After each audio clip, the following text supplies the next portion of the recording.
Yeah, yeah, yeah, yeah. You already know. Yeah, yeah, yeah. Soft spoken rap, sis. You already know. What's pepping? I'm so happy to be back, y'all. Oh my gosh. I feel Um, like it's been like 3 weeks and it's only been two. it literally has been. It literally has been, but I'm glad. I was sick that I missed the Build a Superstar one. You didn't miss that one. Well, I I was think there, all but you I missed really was like, girl, all you missed was we was talking about the industry shit, and then once you got in is when we kind of started talking about the Build Star stuff. yeah, but I was literally doing like several different things while I had y'all in the background playing. I was like, damn, I can't really tap in, but my presence is here, y'all. My presence is here. I figured. Huh, we Yes, got one sir. request already.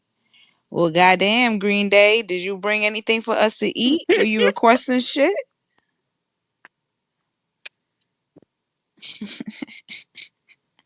I love fucking with y'all. Grady, I don't know. Your mic is look like it's off, but we can't hear you.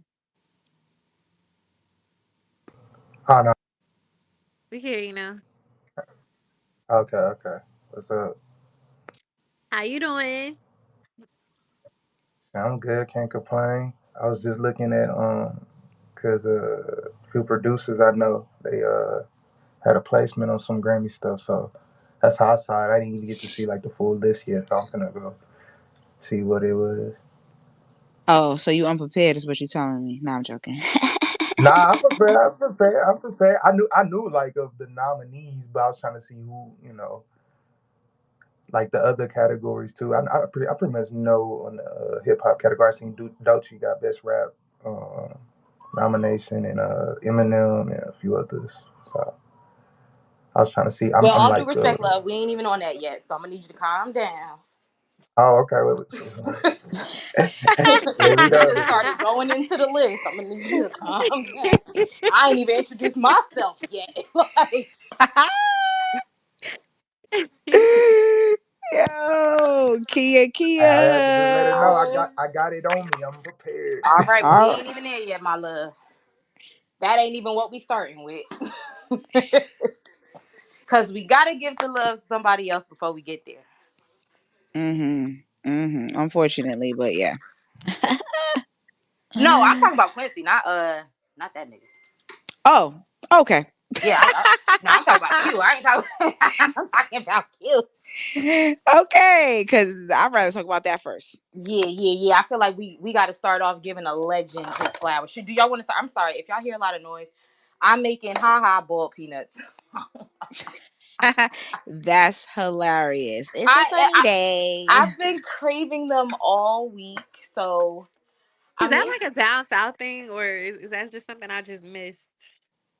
Growing up, I always ate them down south. So my cousin Okay. Sharif, he's been living down in North Carolina since I like '98. I want to say. So for a minute, we used to spend Thanksgiving down there. And I also got family in South Carolina, and they live in like the backwoods of South Carolina. So it's like them niggas just got a Walmart like 5 years ago. Like Oh they my really, god. yeah, like they really in the backwoods. Um, but at like all the like local corner stores, well, not corner stores, but like neighborhood stores, they would always sell like the pork grinds, and they would have like the old school Coca-Cola bottles and the boiled peanuts, and they would have the pig chopped up in all different type of ways. You would see the gizzards, you would see the pig feet, the hog mogs, the chitlin, like literally all lined up. Like it's a very important part of my childhood. It kind of heals my inner child. So yeah. Yeah, I I've was never driving had. around out here in Tallahassee, and I seen a sign like "We make boiled peanuts," and I was like, "Is this really a thing?" Yeah, and you Like, can get them spicy. You can eat them with a pickle. Like, oh my god, they're oh so my good. gosh. Yes, and you're supposed to always drink a Coca Cola or a Pepsi with it. So it's like you get your Coca, your Pepsi, and then you can get like them spicy. You can get them hot. You can get them cold. I prefer them hot, not spicy hot, but just like warm. And you can like eat them with a pickle or anything, or pig's feet or like something like that. But yeah, Oh, that's crazy. That's actually, I mean, not the pig's feet part. I'm gonna be real with y'all. We gotta leave the slave food alone oh, when I it don't eat comes no to. pig's feet, but I mean, I was gonna say this sounded like Saweetie eats. it's not like what? Listen, How Saweetie Oh, eats. Okay, Uh, relax. I Cause she eat can't. like she eat like a pregnant woman who got craving. Like when the pregnant woman be craving like chocolate, but also be craving like First of all, the pizza. shit she be eating, I wouldn't Pickle even juice. eat as a pregnant woman. I am not trying to hear that. No, I'm just saying, like Chocolate. she really do eat like how my sister ate when she was pregnant. Like my sister would be like, "I want some spinach," but I really, really, really want like some hot Your wings. sister turned to Popeye when she was It's pregnant. like you want spinach and you want hot wings. Like, girl, calm down. Chocolate covered pickles. Let me get She some. eating like most deaf in that Alicia Keys video. Catfish, hot chocolate, collard No, green. for real. That's gonna be me when I'm pregnant. I want some catfish, collard greens, and some yams with mac and cheese.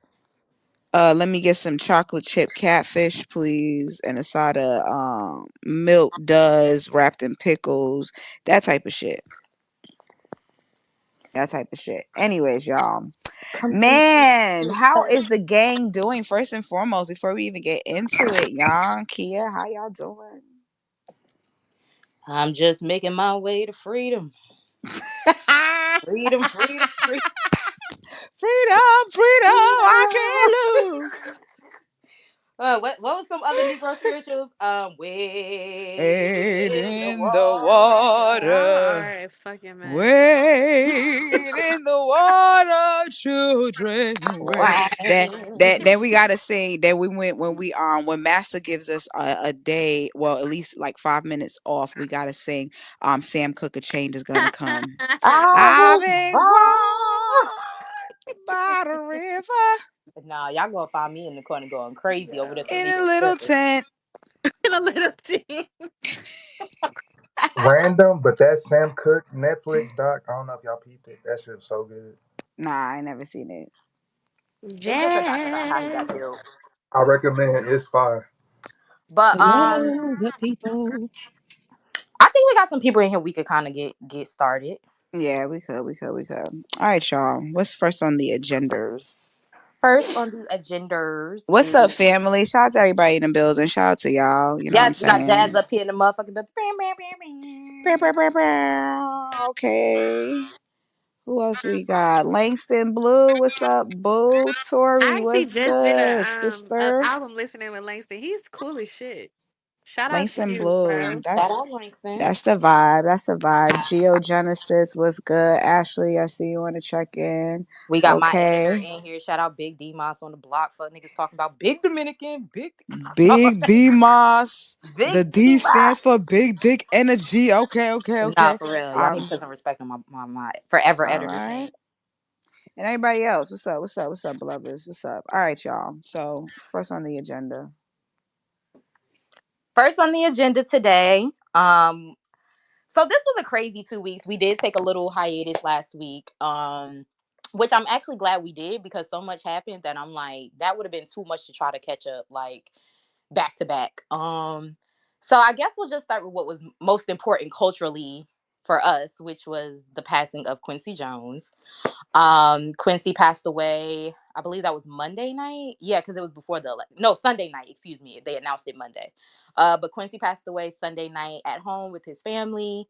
He was 91 years old.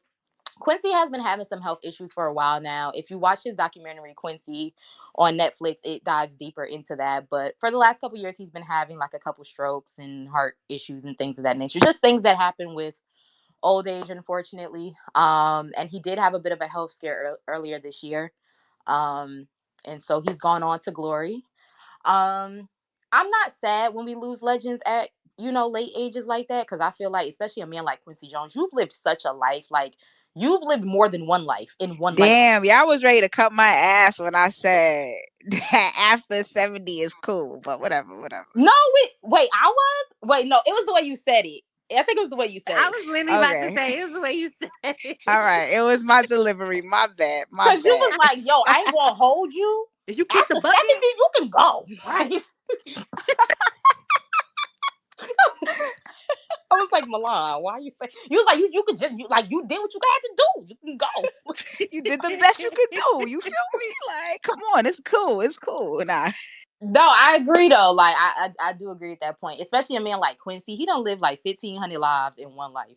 So going on, and he also talked about, especially in his latter years when his kids did allow him to do interviews. how lonely it was getting older because all of his friends and people that he collaborated with, they were gone basically. And he even has a moment in his documentary where he's sitting there looking at photos and he's just like, all my friends are gone, like none of them are here. And I can imagine that could be really lonely to just literally watch every single friend of yours just pass away.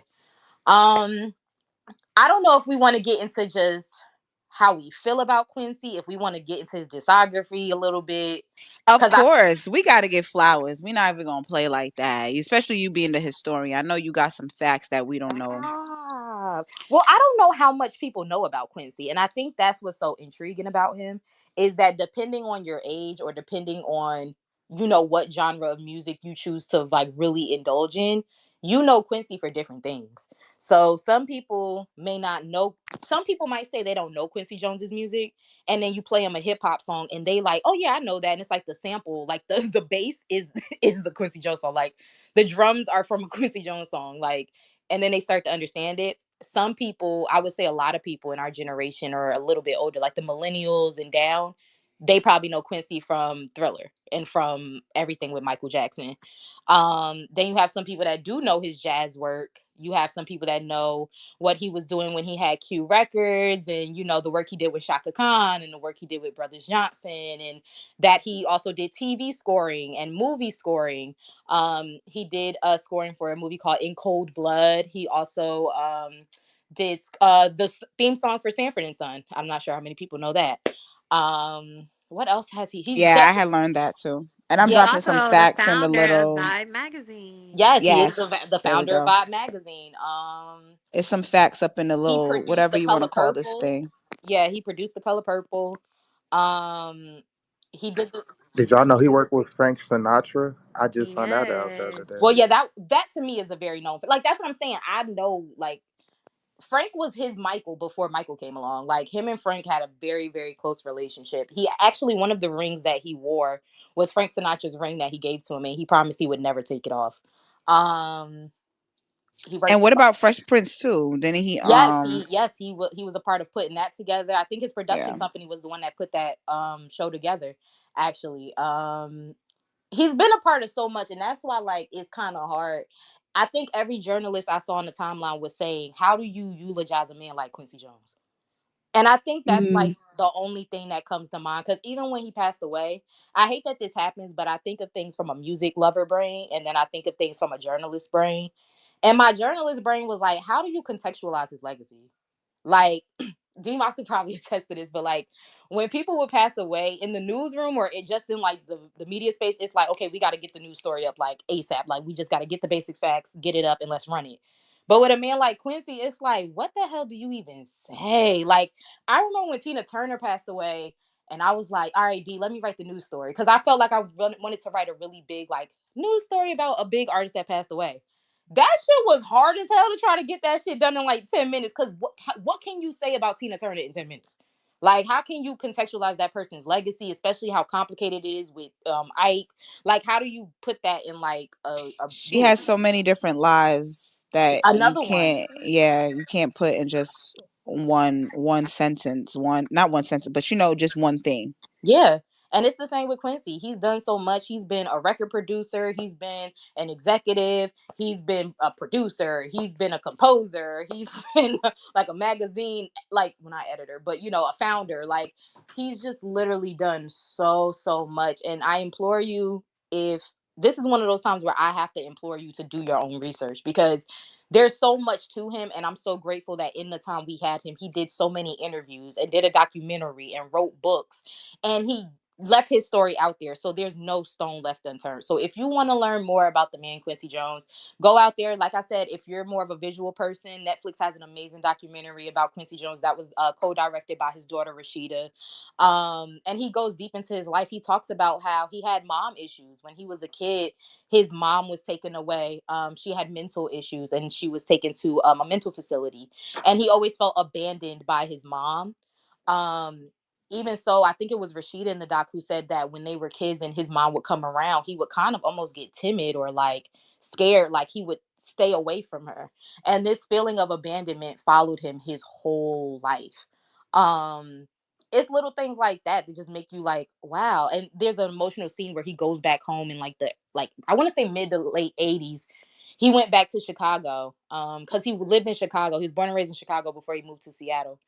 And he went back home to Chicago and he breaks down in his childhood home because of the trauma that he experienced as a kid. You know, he started doing this music shit when he was like 14, 15 years old with Ray Charles. Like them niggas was doing heroin. They was buying heroin from Malcolm X.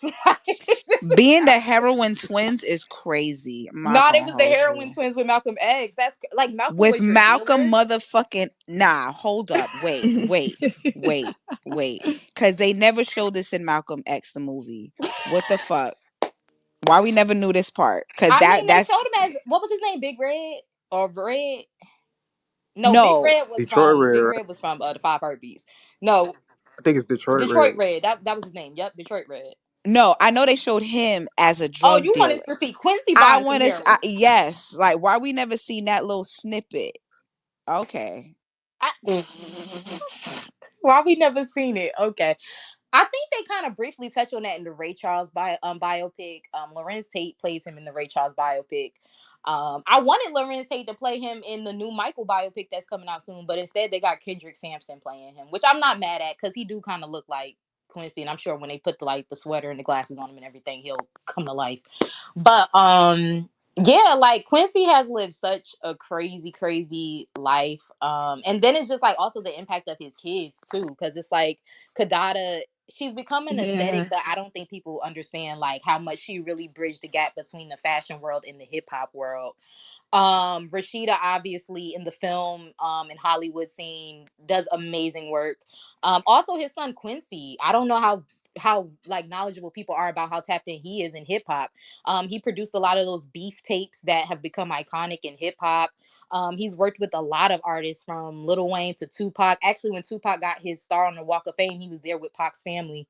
Because I know a lot of people do wonder about the relationship between the Jones family and the Shakur family, but no, he was there with Pac's family. So they're still, locked in and stuff. They recently just did a photo shoot with Tommy Hilfiger, kind of paying homage to the work Kadada did in the 90s. So it wasn't just Quincy himself. His kids were inspired in their own ways to, branch out and do their own thing and be impactful. So all I can really say is thank you, Quincy. Like, thank you for teaching us to fly. Really. Like, Thank you, Nah, for Quincy, real. for Nah. he stopped Mike. Mike wanted to take the first part before don't stop till you get enough, the catchy little strings, and Quincy was like, no, Mike, this is the best part. I think Which that is always my proof that you need real niggas in the studio with you. Stop having these yes Absolutely. men that's just gonna sit up there and just be like, yeah, nigga, that's fire while they passing you the blunt. No, nigga, that shit not is why trash. they was passing Mike the Blunt. I mean, Mike. I believe maybe it wasn't a blunt. Maybe it's, I don't, them niggas was high. I don't give a I'm fuck Them what nobody niggas could have been say. crying. passing the blunt. I ain't gonna say they wasn't passing the blunt. Come on, Hey, Mike from excuse Gary me, and the Annie. Quincy, Mike from Gary Quincy, and the Annie. listen, Not the voice. I'm just a little agitated. These motherfuckers keep fucking with me. Could These somebody motherfuckers just keep fucking with me. roll a little clip for me real quick? I got some weed over there. Please pass the bitches. He said, "Drop that beat, DJ. Dun, dun, dun, dun, dun, dun, dun. Drop that beat, DJ." Do we also? Hey, but to tell you how much Mike loved Quincy, so they say this is just alleged. It's been a few people close that say this really happened.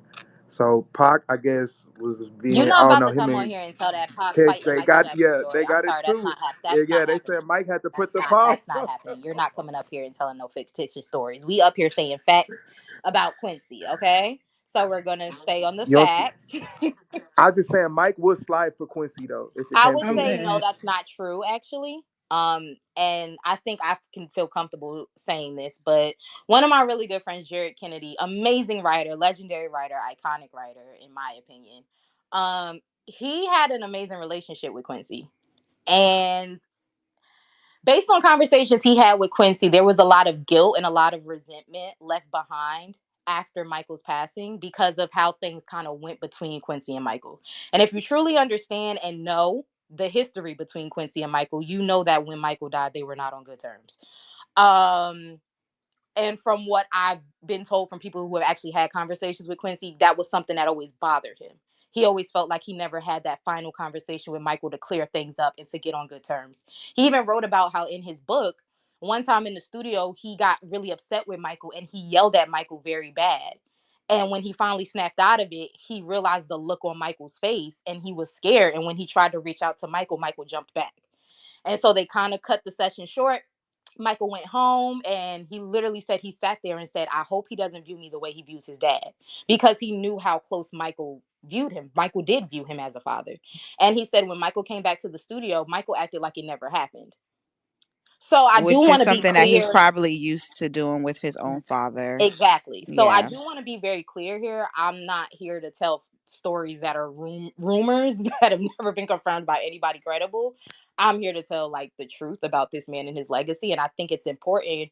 People talk about Michael and Quincy a lot when they make that mentor and, mentee connection, or I guess analogy or whatever. But I think people also need to understand the downside of it, which is sometimes that level of greatness has to come with some type of risk, and the risk was the bond that they built. And that was something that bothered Quincy for the rest of his life, especially after Michael passed away. So I want to be very, that's why I said I'm not up here telling no, like, I do know in his heart, Michael definitely probably always loved Quincy, but I also want to be careful with that because Quincy was suing his estate at the time of Michael's death.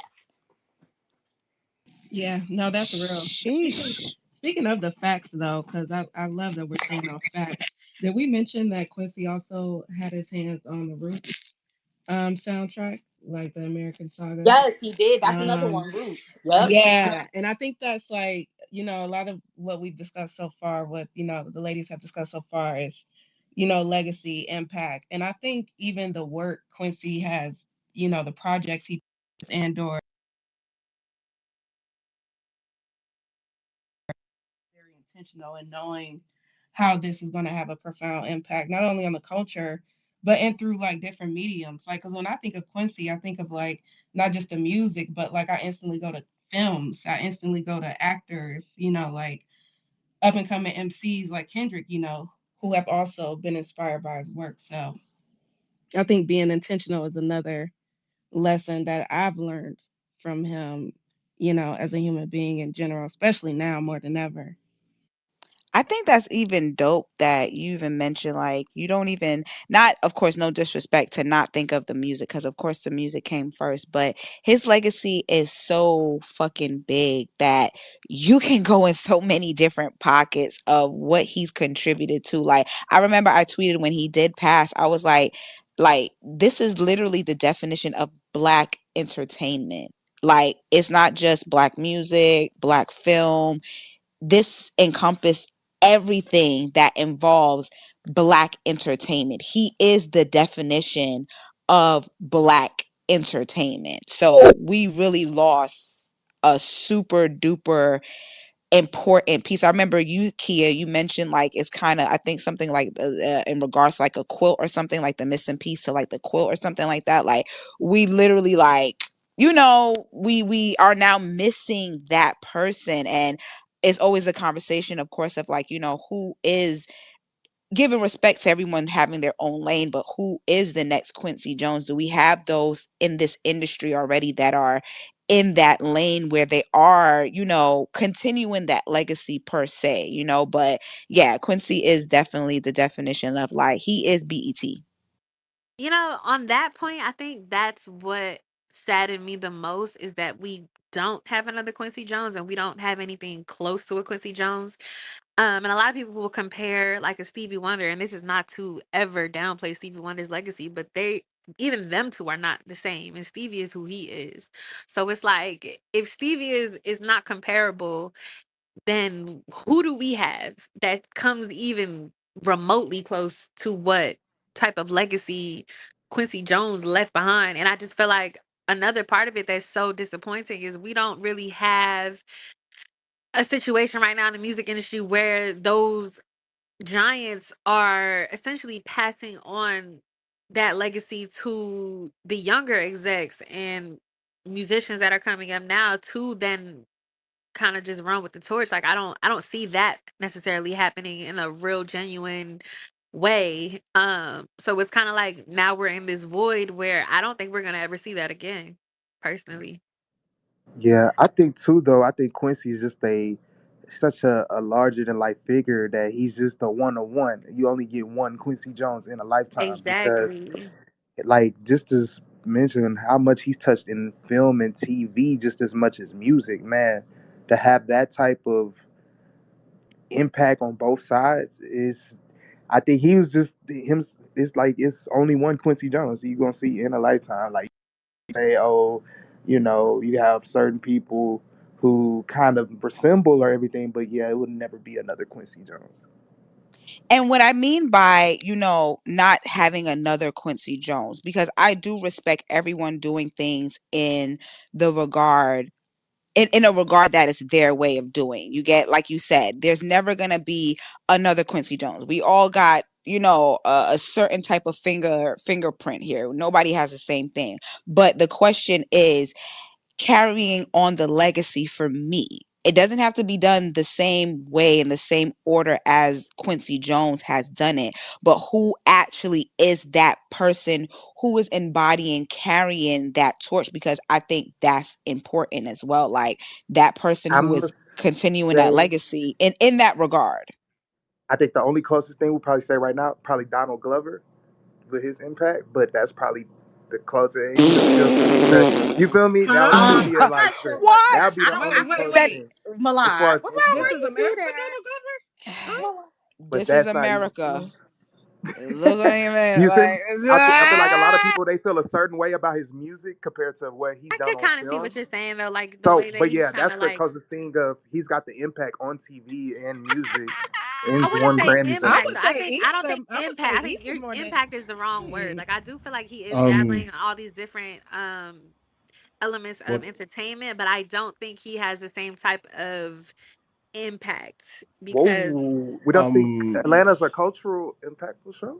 I didn't say it's not culturally impactful, but I don't think we comparing that to what I don't think y'all Quincy Oh Jones yeah, was that's understand able why I to said do. no. I think what Quincy we're Jones is in ignoring. another galaxy, but if we had to say anybody of right now, if you would say was close or like He's not even mimicking maybe, close though. he not even but close, bro. I'm not gonna well, hold you. who would be it then? At Is it? all. If we speaking I in don't. that category, Issa, I would say Issa before Donald Glover, and she not even close. I'm. everybody is bugging right now. Yo, Okay. I just have one thing is to. everybody on heroin? Yeah, Y'all got y'all shit from apparently. Malcolm X. Um, I think I I have just one slight comparison when it comes to music. First, let me say hi to Okay, but everybody. before you do it, hold on. Let's get some order up in the courtroom up in here. Okay, now listen. You see Tatiana, you see Miss Milan, you see Key, you see Jazz, right? These four, we get the say so's. We talk, we say whatever we want to say. So y'all gotta respect us. When you hear our voices, please put some respect on the young ladies' voices here. Second of all, we're gonna go in an order where everyone is able to get their shit off. We don't mind, you chiming in, jumping in, whatever, but we want people to be able to say what they need to say and get it off before we just cut them off. So I think Heron, you were saying something first, and then Coven, you can go next. I think the core understanding here is that we need to take into account that at his core, Quincy Jones was a composer. He was a musician. He wrote. He knew how to create sheet music. With that kind of ability, he was able to dabble in other different, genres, jazz, bossa nova, a series of other things. I think what we're missing right now is not per se just a respect for the culture, but an understanding of how music even operates, how it even works. With his abilities, he was able to create particular kinds of albums. He was able to compose certain themes for shows. He was able to compose for movies because his immense understanding. He had an immense vocabulary. A lot of producers, a lot of musicians right now just have a very limited understanding of music. So before we even have that conversation about who's the next Quincy Jones, we need to have a conversation about who's really trying to even push the boundaries or even really has a solid understanding of music. I'll pass the mic on that. I love that point because it Okay. Pa, kind of pa, pa, ties pa. to it. This ties to this conversation that always comes up. I would say once a year about music theory snobs, and it becomes this whole debate about whether or not you have to have an understanding of music theory to be great at music. And it's like, as a musician, if you're serious, why would you not want to understand how music works and how to compose music and why things work in music? And how come if you do this versus that, it sounds good? Like, there's a reason for all of this stuff, and that to me is what kind of takes you to the next level to be able to even do what Quincy did. And to downplay music theory is just like, frankly, it's fucking stupid. Like, are you serious about music? You know Bro, what I'm and you saying? know how dope this shit is? When Quincy was in, I think it was like his early 40s or whatever, he had a brain aneurysm. And it fucked him up so bad they thought he was gonna die. But he ended up making it through. But they told him he couldn't play the trumpet no more. And if you know anything about Quincy's past, when he was doing jazz stuff, yeah, he was composing, but he also was, you know, how to play the trumpet.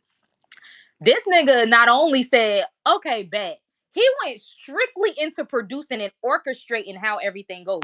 You don't get these even DJ Khaled type of producers without a Quincy. And Quincy only became that type of producer because he understood the music so well that he said, I may not be able to play it, but I can direct it. Like, that's some Martin Scorsese shit in music. Like, we talk about movie shit in music, but Quincy was really doing it. And like, Quincy was not only like doing that, but he was breaking barriers. Like, I don't think people really understand at a time. He's the first black person to lead an orchestra at the Academy Awards. Like, this nigga was touching things that we never even thought was possible. So it's just like, for him to meet the status that he did, he also was just like a complete fearless, like, rule breaker. And like, we don't have that if everybody playing it safe. But I mean, we have this conversation all the time about like, then what you in it for? Why you here? I love that you added the rule breaker part because I think for me, when we talk about like how did he inspire us, for me, that's what it is. Like, as somebody who is a creative first and then somebody who works on the executive corporate side, I feel like sometimes we get stuck in boxes where we don't want to do too much because then it feels like we don't have clear direction. But I feel like if you just look at what Quincy was able to do, you understand that creativity is boundless and you don't have to put yourself in a box. And you literally, if you feel passionate about something, just do it. Like, do it and be great at it, and don't worry about people talking about, oh, so now you do this and you do that and you this. And I see that come up a lot too, where it's like people try to shit on you for having a lot of hats, and it's like, or wearing a lot of hats rather, and it's just like, why not? You know what I'm saying? I Do feel like everything in if his we, lifetime. yeah, like if you take anything from Quincy, is that, like, understand that your creativity is boundless and you can do whatever you want. I So think another. Oh, I'm go sorry, ahead. Milan. No, I was just gonna say really quick that who's this person? What's her name?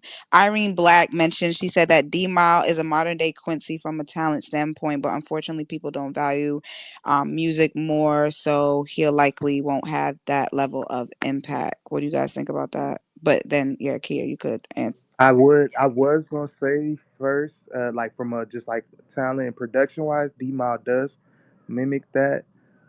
Before I said the Donald Glover stuff, so I would agree with that. But I will say I think he's just missing, and it's crazy because he's worked with Victoria Monet, Lucky Day, all that. I think he just needs like a big break with a big artist. Like I would love to see like well, actually he did work on Silk Sonic's project, He's but working with Ari I don't Lennox know. He's too. just missing like if Beyonce or somebody worked with him and got really into a bag like that, he could really bring the best out. So I think he would just need like a big project with somebody like that, and then after that, everybody will want to work with him.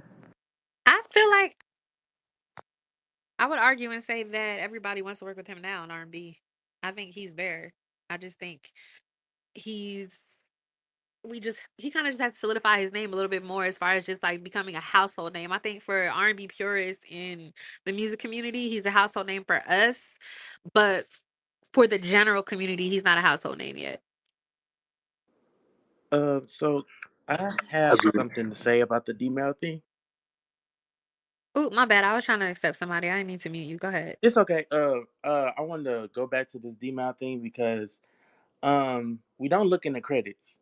We don't do our history. And this man actually produced Boss. He did the harmonies on Boss. He plays guitar, he plays bass, he plays drums. Um, this man will put harmonies on the song. He will vocal produce.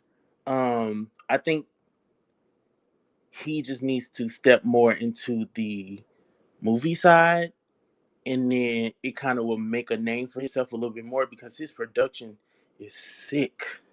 Sick. He can step into so many different bags, and we have seen somewhat of what he did. But for me being a fan of D Mal and me like he did Diddy Dirty Money, he did whew, his discography just goes on and on and on and on and on. He worked for so many people and he's been doing it for a while. I just think he needs somebody to be like, hey, let's step over into this lane and let's work more onto your instrumentation on working on movies and scores. And I think that will probably solidify him more as the quote unquote next Quincy Jones, but also as a D Mal and make his own lane as well.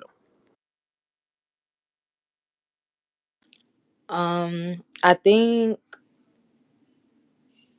Wait, somebody had their hand raised. I'm sorry, I See, had got. I see somebody mention K Tronada.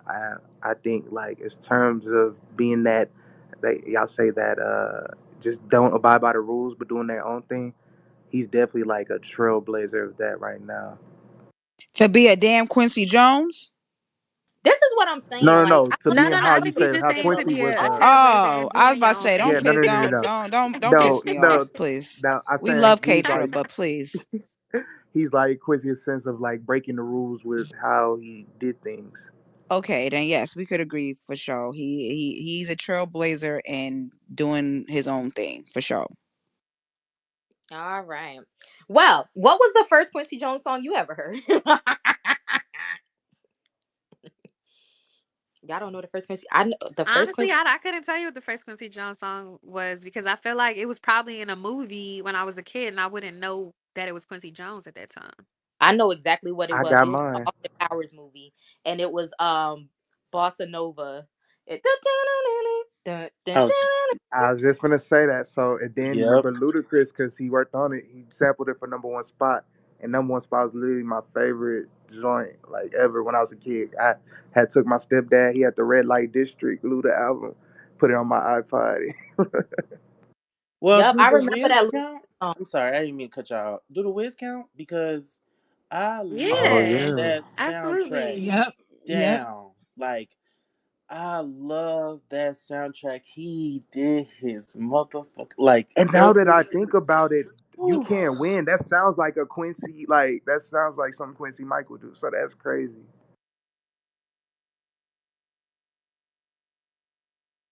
The song, I can't think.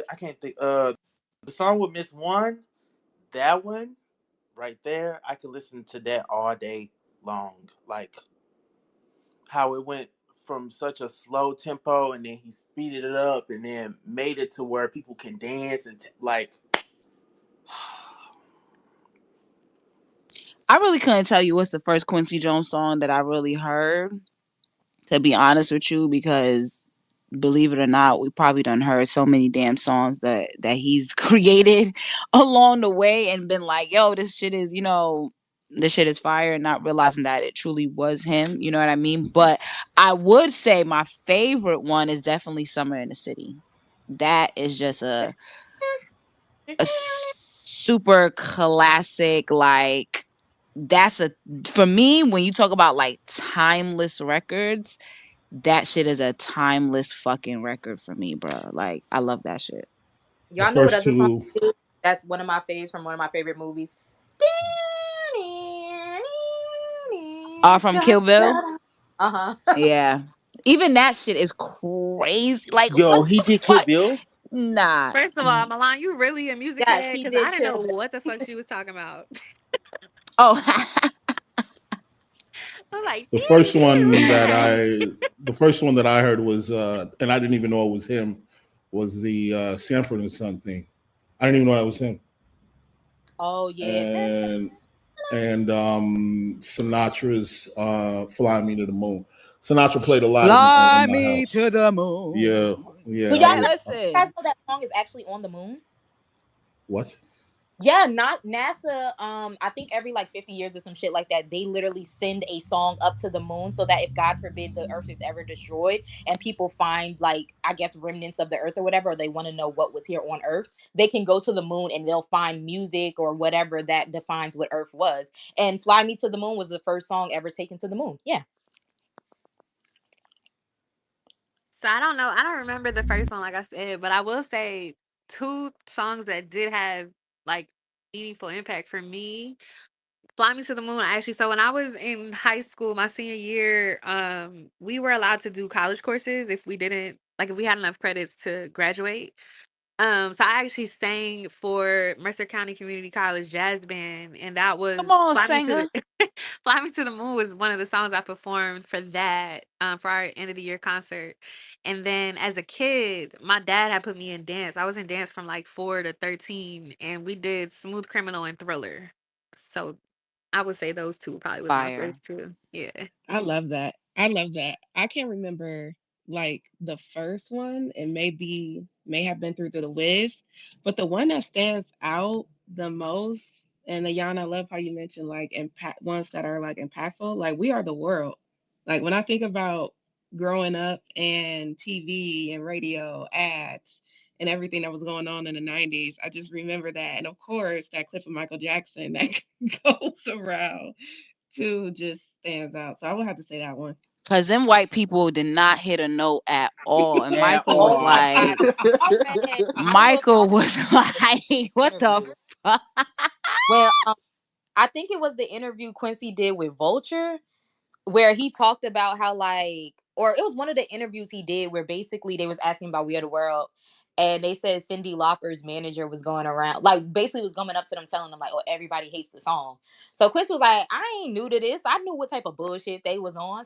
So Quincy personally went around asking like Bruce Springsteen and all the real rock legends in the room like hey y'all hate the song. Everybody's like nah Quincy we fuck with the song. And come to find out when the documentary came out this year or last year, whatever, um, they kind of confirmed it that like Cindy Lauper basically didn't really want to do the song because her boyfriend, who was also her manager at the time, basically was telling her it wasn't a good look for her career because she was very young and spunky, and they just kind of felt like, why are you doing this? So she was getting on everybody's nerves the whole night. So that wasn't nothing to be. So Cindy Lauper was Fergie before Fergie is what you saying. Got it. Got it. Got it. Got And it. then I don't know if who has like seen the documentary, but it's so funny, right? Because this is how much of an asshole Michael was. So in the scene when Cindy trying to record her vocals, right? So she had on so many bangles, and bracelets and everything. She was making too much noise in the feedback when she was recording. So they was telling her it sounds like somebody's like doing something in the background, and Michael was like, "Yeah, it sounds like somebody's laughing at you." And she said in the middle of the thing, "If somebody's laughing at me, it's not very nice, and you shouldn't laugh at." So funny Nah, because I believe nobody was everything laughing. what Michael what they say about Michael being an asshole. I really believe it. I'm not gonna hold Michael you. deadass told her, "It sounds like somebody's laughing at you." Michael wasn't nobody laughing at her. You know damn well it was her bracelets. I think somebody's laughing at you, Cindy, I think. maybe. I, But okay, can I give an honorary song though? Just an of honorary course, it's song. Quincy. Yes, it's Quincy. Librarian Girl. Nakapinapia, Ooh. nakapinapia. Makapakapia bends Nakapia. away. That What the fuck are shit, they even? I'm so Who real. Liberian is? Tell us that. that shit, when you hit, just let me tell you, right? For me, I'ma listen real in depth, right? When you hear the beginning of it, right? The beginning vocals, then you literally hear what it sounds like they're at the fucking beach. Shit like that is intentional producing. You know what I mean? Like, not only are we gonna have the beat follow, but we're gonna first start it off with the fucking background. Let's get us some birds, some waves. Let's have a little like shit like that. I love shit. Like, when you listen to music and it's just one little thing that just like make the song go off crazy. Like that shit for me, every time I hear Liberian Girl, I go crazy. Like that is one of like the sexiest erotic sounding. You don't even need the words, but Michael's fucking tone and how he comes in on it makes that song a fucking perfect song for me. I agree. I think it's like one of Michael's best songs. If you ask me, I think it's like top five. Honestly, I could really do top three off Bad, but I'm gonna try to keep it cute tonight because I don't want us to get into Michael album conversations. Um, It's not because tussle. let's not get there. But I will say one thing I find interesting about the relationship between Michael and Quincy over those three albums were off the wall. Michael and Quincy were in the studio with each other, in the same studio space, day by day, working side by side. Thriller, they were in two separate rooms in the same studio. So Quincy would be in one studio, Michael would be in the same another studio, but they would be in the same studio, if that makes sense. So it's like they would be going back and forth between the rooms. Like Michael would kind of ideate what he wanted, Quincy would kind of ideate what they wanted, and then they would meet in the middle. Bad was the album where Michael had his own team. They did their own shit, and Quincy would check in and just be like, "Okay, this is what I would do. This is what I would change. This is how I would X, Y, and Z." um which is really how you see almost like a college student or a high school student. You go for 4 years, you figure it out, you take your steps. Sometimes you might need to stay an extra year, whatever your situation is, and then you kind of go off on your own. So I always thought that was so dope that by Bad, Michael was kind of moving on his own and Quincy was kind of just there to be like the okay, do it, okay, no. Yeah. Love that. Shout out to Quincy Jones, No, for legendary real. and legendary Of Pisces. Don't course. fucking forget Big that fucking shit. Pisces. So all of y'all out there that be shitting on Pisces, just know we up. We got fucking Quincy. We been up. We Fuck been is you up, talking about? bitch. All right. Boo. Capricorn supremacy. Who's a cat? Me, You bitch. see, Me you see how you too. say the Me cap, too. the cap on your head. That cap, that's the cap. Bye. I'm like, wait, what? Not the cat. So yeah, shout out Big Q one time. I'm glad you're finally back with your friends because I know you missed them. Have fun, sweet. Oh, that's so sweet. Have fun, sweet. Like y'all niggas, listen, y'all niggas is up there jamming. Y'all making some real fire, heavenly bodies of work. By the time I get there, I need to be two stepping. I'm not I gonna know hold you. Quincy asked where the bad bitches at when he got to heaven.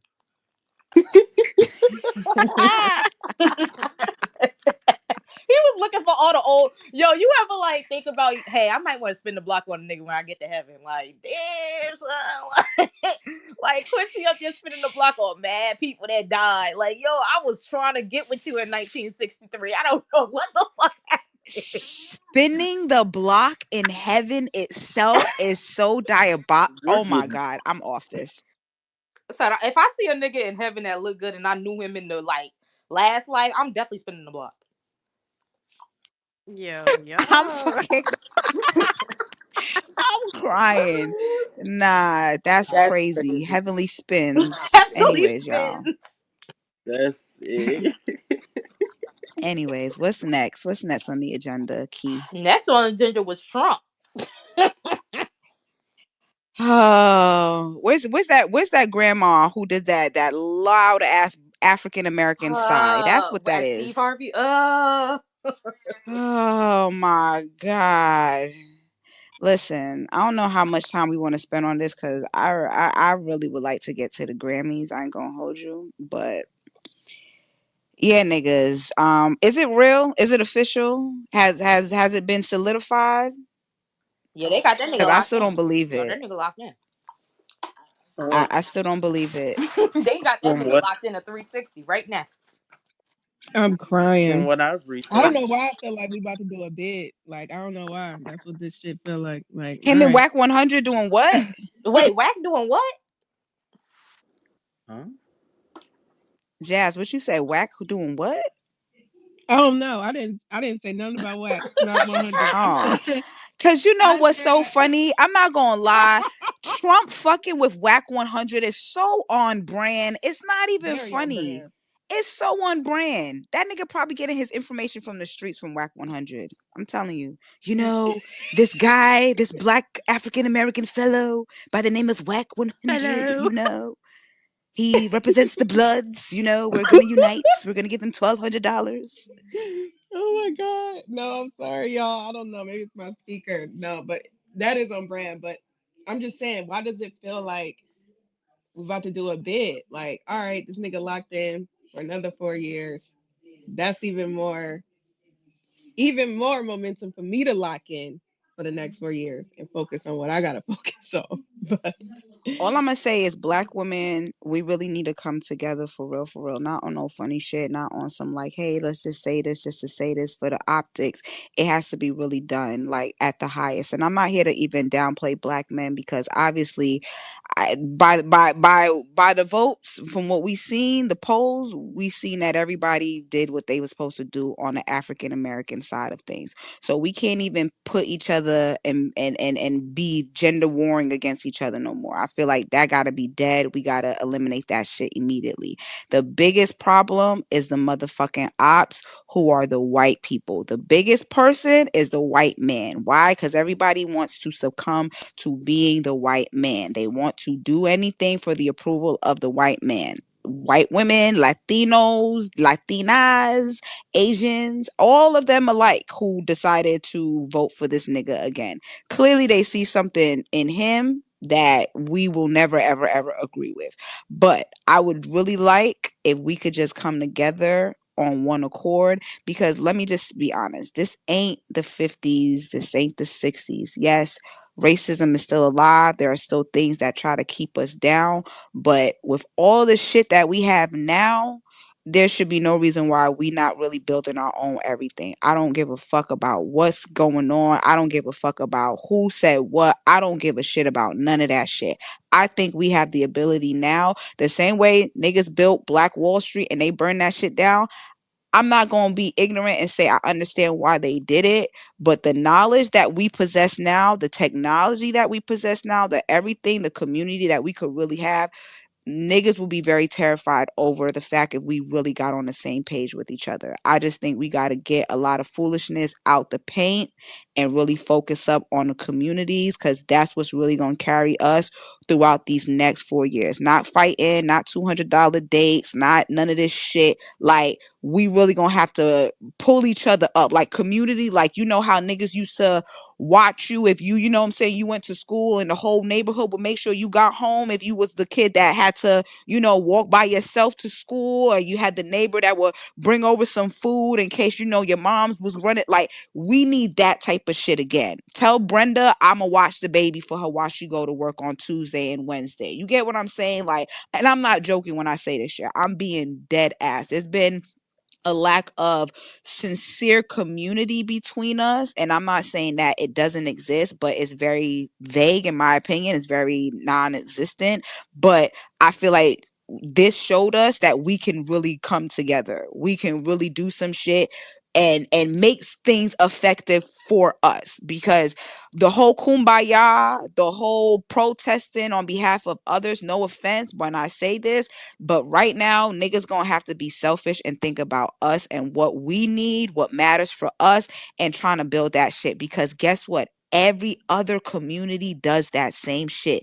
The Indians, the Asians, the white community, the Jewish community, the Latino, them niggas will care about themselves first before they care about anyone else. Then they care about other shit. We gotta stop caring about other shit and then trying to care about our shit. That's all I gotta say. Ladies and gentlemen, that was Milan. And that's all we got to say on the topic. We have nothing else. We have nothing else. I'm so I have glad we're on the nothing to same page give. there because, yes, I completely agree. We have nothing else. Case closed, mic drop. We have It nothing takes a else. village. I think people forget that it truly It takes a village. does. It takes a village, and we got to be the ones to build these villages up. And if niggas try to threaten our shit, we got to be willing to pew pew a nigga dead ass. No Blank questions table, we asked. jump hoes. period. Hello. If a bit, what? Don't get me started. Yeah, cause what? Twitter fingers get your hoe up. What in the GOP dissing is going on?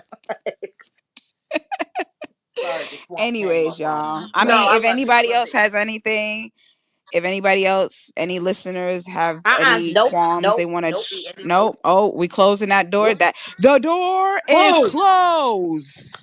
In the words of Nene Leaks. All right, moving Mm-mm. on. I told y'all I only wanted the host to speak on that topic. I ain't want to get because the Grammys is gonna be enough. I have thoughts. Okay, let's move on to the Grammys 2020.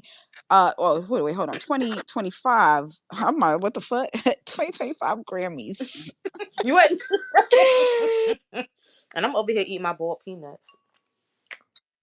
Boiled peanuts. First and Fuck is a foremost, boiled peanut? Ow! I'm Let's sorry. get Go I ahead. it. I'm we sorry. Go we Let's ahead. said Go get that ahead. we into had that it. conversation. We had somebody, that conversation. somebody hit the applause for me real quick. I'm walking in the room right now. Hit the applause. Thank you, thank you, thank you. You're far too kind. Thank I just you. want to Pa, pa, say that, Wait, like, is I that a Grammy remember Award nominee speaking there? Hold it is, and I wanted to say something about my sister. So I first encountered Milan on Twitter. I had put out a tweet about like where are all the female DJs at, like the fuck. So niggas was tagging her, followed her, a vibe. Period. We locked in. So Clubhouse days, she used to be on Clubhouse, and she was doing like the spiritual bag, and then she was in the music conversations and shit. And Milan always had this energy. I'm gonna eat ball peanuts while I'm doing this because it's like a homage to you. Um, but Milan always had this energy of like she commanded a room without doing too much. Like it wasn't forced. Like you just when she walk in, dicks up when she step in the party. Period. So I got this idea to do a little something, something. It worked out into this format, and I've gotten to know Milan on a way more personal level, and of course she's my Pisces sister, so we really locked in. And I love when life rewards you for your efforts. And I love when life rewards you for the spirit that you have. My dad once said to me, shit ain't complicated. You just got to have an undeniable faith in yourself and hard work and a bit of luck. But with Miss Milan, I think that's nothing but just her aura, her hard work, her knowledge, her dedication to her craft, and the discipline that you've given to the overall mission that you have for yourself. You talked about, to us how you started this year and you're ending this year. You're doing work with Serato. You're in New Zealand doing work with Serato. You're on an amazing rap tour right now with Doshi. You're Grammy nominated, sis. And I really do want to say that I am happy that this has all happened because I've gotten to know such an amazing person, but even more of just a hardworking and truly dedicated woman. And I am beyond proud of you. Ladies and motherfucking gentlemen, give it up for Grammy nominated producer, DJ, DJ Miss Milan.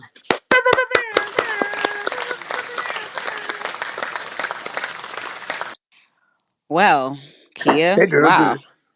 That girl good, right? She gonna write my eulogy. All right. Oh, not the eulogy show. I would just like to say, to all the hoochies out there that ever doubted a bitch. Motherfucker. Nah, but on some real shit, God gets the glory as always. Like you said, I've always been a very, very spiritual girly. God comes first in my life, first and foremost, always and ever. I do this because I love this shit. I found a passion that actually saved my life actually. You know what I'm saying? And for me to be able to inspire other people in just pursuing their own passions, pursuing their dreams, doing what speaks to their hearts, and really, really not caring about what motherfuckers gotta say, not caring about numbers, not caring about shit. Just doing it because it feels good. It resonates with you. It makes you happy. Happiness is one of the medicines in life. And I believe it also is connected to music. So for me to be in this space working hard, like people always say like what 10 years is like your overnight success. I'm already 8 years in this. I got 2 more years before it's considered that. But I would like to say God is a God that orchestrates quantum leaps. Sometimes it won't take as long as everyone else when you are favored and highly loved by the highest, the creator, the author of this story. Hello somebody. Okay. I just want to, be a testimony, an inspiration to people just to really do their motherfucking thing. Because despite what life circumstances are, despite what's happening in the world, we are placed here at this very second, this very time, in this very moment for a reason. And I don't take that for granted. I take that with everything in me to continue to aspire to inspire and truly do my very best. Even on days where I don't feel my very best, you know, feelings are fleeing, shake that shit off and get to the bag. You feel me? Whatever the bag is for you, get to that shit. And I'm very proud not only of myself, but I want to give flowers to my good sis Dochi, because I think a lot of people don't realize the hard work she herself has truly put in. Of course, we see the conversations now of people saying, you know, industry plan and, you know, too much dip on the chip in regards to certain things, but suck a dick, you know what I'm saying, with relish on it, if you will. I would just like to say my sis works really hard. She works really fucking hard. You know, this album, I mean, excuse me, pardon me. That was a slip there. This mixtape actually is something that she intentionally really truly put out with her heart. I don't think people realize the vulnerability in the music, those that do get it, of course. You know, the vulnerability that was missing in music, I would more so say, that's more of a correction, is something that she filled that void in. You know, it's not just rapidy rap shit, is bitches being vulnerable. You know what I'm saying? Especially her being, not to bring up colorism, but being a dark skinned, beautiful, talented woman. We know the story, we've seen the history behind this shit. You got to work 3 times as hard, matter of fact. You know what I'm saying? So the fact that she's receiving all of this recognition since the project dropped, then receiving this monumental, I mean, co-sign from B and Kendrick, then to top it off with a cherry of Grammy nominated rap album. She's the first woman to be nominated in that category in the last years, according to statistics. And I want to give her flowers for that. To be so resilient, to be the type to not give a fuck what people say, which is something that we both align with. Reason why we work so well, and to really just put this shit out. You know what I'm saying? Niggas did not care about it hitting the charts. Niggas did not care about it doing numbers. Niggas cared about it having the impact that it has on people who literally send DMs saying, yo, I was fucked up, I was depressed, I was suicidal, and this shit helped me. That's the part of the art that I think was missing in this game, is the art being beneficial to people's lives, not just a microwave hit where niggas could dance and have fun. Like, nah, niggas need to really feel something. And I think Doechii really has brought that essence to Alligator Bites Never Heal. Our performances, if anybody has been to a show, you know we put our motherfucking pussy on that stage every fucking time. And it's been such a rewarding experience to see all of the people come out. Don't matter what race, don't matter what gender, don't matter what you believe in. You're front and center, singing the word for word, enjoying yourself, having a good time. And for me, that is the most reward. So this Grammy nomination for her just feels like that cherry on top. Of course, everyone that's involved with the project, it also gives us, you know, our light and just showcases what we're able to do. And I'll end it by saying I'm just super grateful. Thank you for everybody that's been supporting me in my personal journey so far to this very moment. A bitch been Milan manifesting queen. I could really sell an ebook on this shit, but you know what? I ain't gonna be like these scammers out here. I ain't gonna be like these scammers out here. I ain't gonna sell you an ebook on how to do it. The way to do it is to really believe that you are deserving of it. That's it. And doing the work behind it. That's the only way it comes true. So for me, once again, I thank y'all. I appreciate y'all. And I really sincerely love y'all for supporting me, supporting Doechii, supporting the project. I mean, this is literally just the beginning. Niggas got nominated off of a mixtape. Imagine what the album gonna do. Mic drop. Man, talk to him. Talk to him. You mentioned how hard Dochi works, but I need people to understand how hard Miss Milan works. Like, I need y'all to understand that I don't think a lot of this happens without a master of ceremony. I don't think we've seen a woman, an MC in general. I'm gonna just say in general, man, woman, they, you know, whatever you want to call it, have a career that also is magnified by the DJ. I haven't seen that in a long time, or someone I'm that is all of that. truly I'm a there. real bitch. I'm a real nigga. I'm a real they. Hey. I love it, and I love that it's inspiring, other people to, support what you truly love without the perception, without the assumptions. And I think it really is a testimony to how hard you work. When I first met you, it was on the ground, it was outside. Like, you were everywhere, but you was working. And I think a lot of that is very, very, very profound and speaks to your tenacity. And I'm just here to give flowers wherever I can. And this is definitely a moment where I feel like you should not only embrace it, but man, cherish this for forever. Like forever. Fuck the haters. Okay, that's it. No, for real. Listen, I'm gonna be real with y'all. Don't let the wind come in.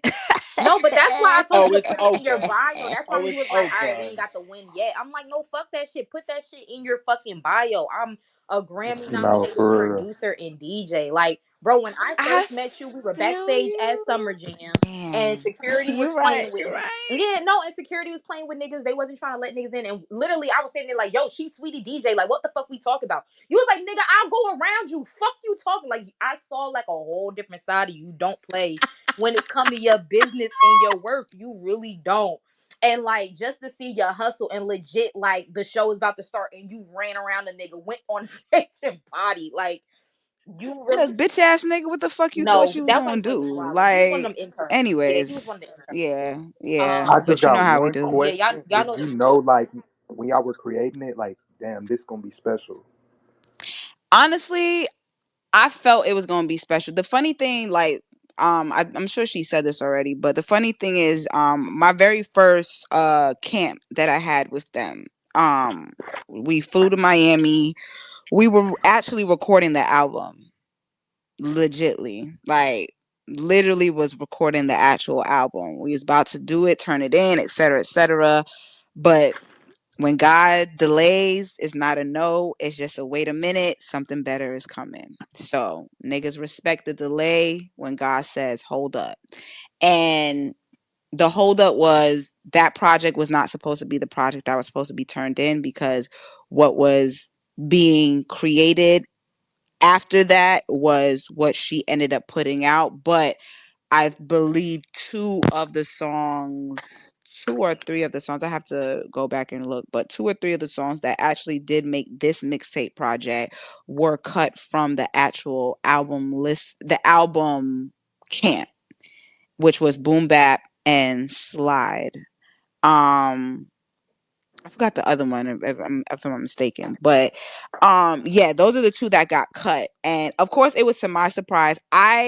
Because she loves to surprise niggas too. I'm not gonna hold you. So I was surprised when the project had a date. So I thought the date was the actual album, but it ended up not being the album. It was this mixtape. And I was like, oh, okay. And I didn't see, the Swamp Sessions was coming out. I didn't really see like, any indication of anything that we had already worked on, being mentioned or whatever until the official track list came, not the official track list, until the last Swamp Session she put out, which was Boom Bap. And I was like, oh shit, we actually cutting this record. Crazy, because I got credits on this record if this record does come out, which would be like, an official, for me, official producer DJ placement, and after that, she announced that she was going to drop Alligator Bites Never Heal on the 30th, which was, I believe, the last day for people to turn in Grammy nominations or Grammy considerations and shit like that. And she dropped the dropped the project the same day, and I believe they turned it in or whatever the case may be. But we had no fucking idea that it would, like, we had an indication that what we did spiritually, because during the recording session of Boom Bap, like, I know it comes off like satire, kind of rap and like, kind of like poking fun, but she's actually saying some shit by like saying some funny shit at the same time, you know what I mean? But when she spoke in tongues, it was a legit, like, nah, the presence of God was there, because you don't fake speaking in tongues, in my personal opinion. Like, niggas could play around with that shit, but in that moment, it was like a nah. No, like, we felt that shit, and we all just, like, hairs stood up, and I was like, nah, this shit is crazy.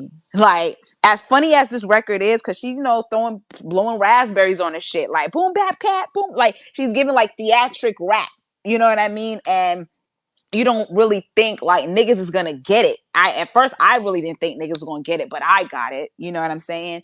And it was just so crazy because my hair stood up when she started speaking in tongues, and I was like, oh nah, this shit, God is present, my nigga. Like, this is crazy. And Camper, for those of you that don't know Camper is an amazing, amazing, amazing producer, as well as Dixon. We all worked on a record, and to be completely honest with you, like, y'all know the bodies of Camper and the bodies of Dixon, and them is some holy boys. You feel me? So the fact that we was all in there, we all have the craziest radical faith, we all believe, and we all doing this shit through the strength of God. God was present in that studio room that day, and that turned out to be one of the songs that made it on this project. And it's one of the songs that she starts off her entire performance on tour with performing Boom Bat, which I feel honored, because it's such like a song that you would want to hear it start the show off, and the reception of it and everything is just super amazing. But I say all that to say, not to go off on a tangent, because I really want to get into these other Grammy nominations or whatever. But we had no idea, but we had no idea it would reach this level per se, but we knew it would reach a level, if that makes sense. We knew it would resonate with those that got it, and clearly the motherfucking Grammy board got that shit. So shout out to y'all motherfuckers, for real. So I actually want to stay on this, right? Because to Jazz's point, like watching you guys work, it's like you guys are so in tandem. Like the best way I can compare it is like Jazzy Jeff and Will Smith. Like you guys literally are just so in sync with each other. How is that in the studio different or similar to how it is on stage? To be completely honest, the same energy. We feed off of each other. Like, that's is it's the same thing. It's literally the same thing. And what I do appreciate about her is because she does trust me, not only just like as her DJ, but just as, as a friend in her corner. She knows I'm not about to tell her no bullshit just for the sake of it. Like, we don't have any yes men around us. It's like, you think this is hot? Let me know what you think about it. And it's funny because she had sent me the project ahead of time before she was dropping it, and I was listening to it and I was like, yo, no funny shit, bro, this tape potentially is going to change shit for you. Like, just the thought process of it alone before it was even like mixed, mastered, and all of that shit. I'm like, this shit is definitely going to change shit for you. And I remember tweeting that shit too. Like, the tape before it even dropped, it was like 10 days before it dropped. I have it like saved. Like, nah, this tape finna change everything. Rap is gonna be happy with her. The pioneers, the legends. Like, this is gonna be like R.I.P. DMX, nigga.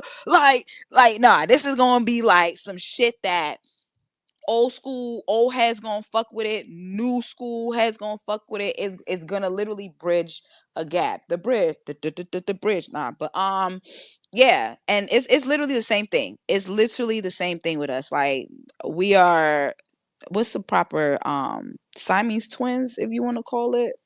We damn near, yeah, we feed off of each other's energy on stage and in the studio and in different settings. Like, it's to the point where it's like we can tell when we need like quiet time. Like, niggas don't even, nah, I'm don't talk right now type shit. We don't even have to say we need personal space. Like, we just have each other back like that. We just know. I know when there's pockets for me to fill in. I know when she need water. Like, there's just certain things that we develop as far as like a relationship that just not only stays on stage, it just happens in life. But that's just the energy we both, created, just being genuine and being around each other and being vulnerable with each other too. I think that's the important piece. Like, if anybody that's working with any artists or like DJs that's working with artists, like, the best advice I could personally say is like, be vulnerable with your artists. Like, don't be that yes man. Don't be just around just to be around. Like, because I tell people all the time, like, I don't give a fuck about a lot of this industry shit. Like, if anybody really, really knows me, y'all know I do not give a fuck about none of this shit. You niggas, plaques, your accolades. I don't give a fuck. Who are you as an actual person? For me, that's the shit that matters to me. And that's the type of energy that we truly have with each other and we have with everybody else. So it just works out perfectly. But I'm gonna talk my shit though, because I now have Grammy nominated vagina. Yes, I do. I do. Yeah, like fuck you just talking about, son. I already told you to put that shit in your bio.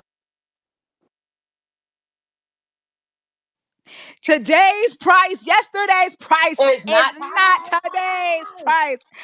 Hold, I'm gonna send all these invoices, but please understand there's gonna be a note attached at the very bottom. This will be the last time you ever get to pay me this level. Okay, thank you everybody. Good I'm night. sending. Not you sending a forewarned. Like I just want to let y'all know the price is really like it's just not the same. Like it was, but it's not. Like it can't I be. need 16 pink Skittles and Starburst only. Do not play with me. 16 Skittles. Riding away. We got Jordan up in the motherfucking building, guys. This is a real motherfucking journalist here. A real motherfucking What's up, journalist here. Jordan? Yo, chill, kid, chill. Nah, so I got gas you up. You over here. You be interviewing RZA. You interview Lil chill, Uzi. You be doing chill, the chill, chill. you I only outside. came up. I don't be talking to these shits, but I only came up here to really give y'all flowers. First on this dope ass spaces that y'all consistently be doing. Um, this like the second one I've tapped into, but y'all been spitting up here. From the Quincy Jones convo to this, y'all been really killing it. And then also giving my flowers to Milan for obviously the Grammy nom. I was just texting Kia about it on the side, but yeah, the Dochi project is legit. It's serious. Um, Thank you. Thank you. and y'all really killed that shit. So like Kia was just saying, like that shit should not. There's a lot of motherfuckers who wish they could get fucking Grammy nominated, be in my fucking DM talking about, yo, bro, it could be me, da da da. But it's not. You feel me? It's not them. It's y'all. You know what I'm saying? You know what I'm saying? Like it's not them. It's y'all. So like that shit's really a badge of motherfucking honor. You know what I mean? Even though we don't, you know what I mean? It's fuck the Grammys, but still, like, y'all still did that shit. So Yeah, it's still,